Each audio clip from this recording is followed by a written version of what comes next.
Today, we're going to be ranking my top 5 WrestleMania 42 moments. At number 5, I got Randy RKOing Pat McAfee.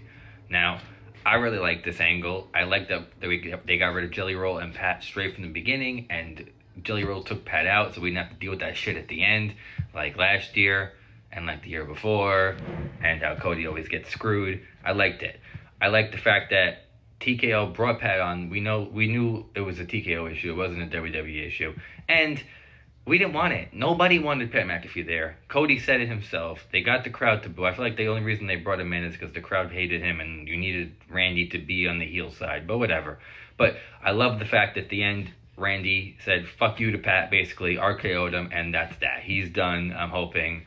And we're going to actually get a Randy-Cody real feud after he punted Cody. So I'm hoping that's a SummerSlam match. But I like the angle. Got rid of Pat McAfee. I mean, can't hate it. If everyone hated Pat, now he's gone. At number 4, I got Braun returning in the Seth and Gunther match. Now, I know I saw people say that match was amazing, but why bring Braun? I love the angle. I thought that like elevated to the next level. I kind of think we all knew it was happening, but I wanted that. I wanted Braun and Seth at WrestleMania. I thought that was the match. I heard that was the match, and then they changed it. And I'm okay with it because the Gunther-Seth match was fucking awesome. Like, it really was. And then Braun speared the shit out of Seth, which, again, you can expect it, but it was so cool to see. Like, he got a crazy pop, and then the run down the aisle, he could have hit that spear a little better, but I feel like if you really hit Seth with that spear running that fast, he would have hurt Seth again. So I don't think they wanted that. But anyway, I loved it. I love the angle. Now we get a proper Braun Seth feud, which is really deserving. Braun's deserving of it, and Seth is the best wrestler in WWE in ring, and that match is going to be amazing. I hope they run the first one at Backlash, and then they continue all the way to SummerSlam, and we get the final one at SummerSlam. But Seth will probably win. But, you kind of want to push Braun, so who knows what happens. At number 3, I have Paige returning. Now, I'm kind of pissed because I saw the spoiler that she signed to WWE again before WrestleMania. I was expecting her to be the Raw after because I heard that Nikki was fine, and then she wasn't fine, and then she was fine. And then when she came out in the walking boot, I was like, they're going to do it. And then I knew off the bat, I was like, Brie and Paige are going to win. But it was really cool. She got a crazy pop. I really liked that angle. I did. I liked the fact that she had that little thing with Charlotte, which was cool. And now she's a champ. So I know she signed a multi-year deal. So we'll see where that takes us. I don't know what's next for the tag team division. I'm hoping, Charlotte and Alexa eventually break up and Charlotte moves on to the world title, maybe versus Rhea. But Paige returning was a crazy pop. It was a really cool moment to see. It really was. At number 2, I got Roman beating Punk.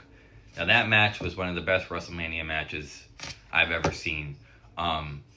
No interferences, no bullshit. Like, it was amazing. It really was. From the entrances to the whole match. And I wanted Roman to win. I love Punk, but I really wanted Roman to win because it's been a while.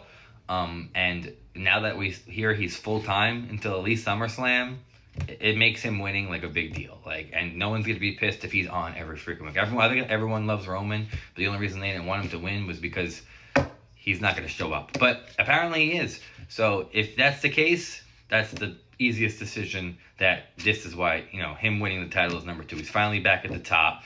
He got the Usos with him on Monday, which is really cool to see. And I'm hoping for some really cool feuds. Roman Gunther, Roman Oba, Roman Braun eventually, Roman Seth I would love again. Like, anything they do now, especially if he's full-time, we really can't go wrong.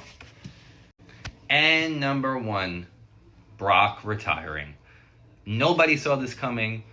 I wasn't expecting it. I expected Oba to win, and I was like, all right, now we're going to set up Oba Gunther. And then when he took the gloves off, I was like, hold on, wait a minute.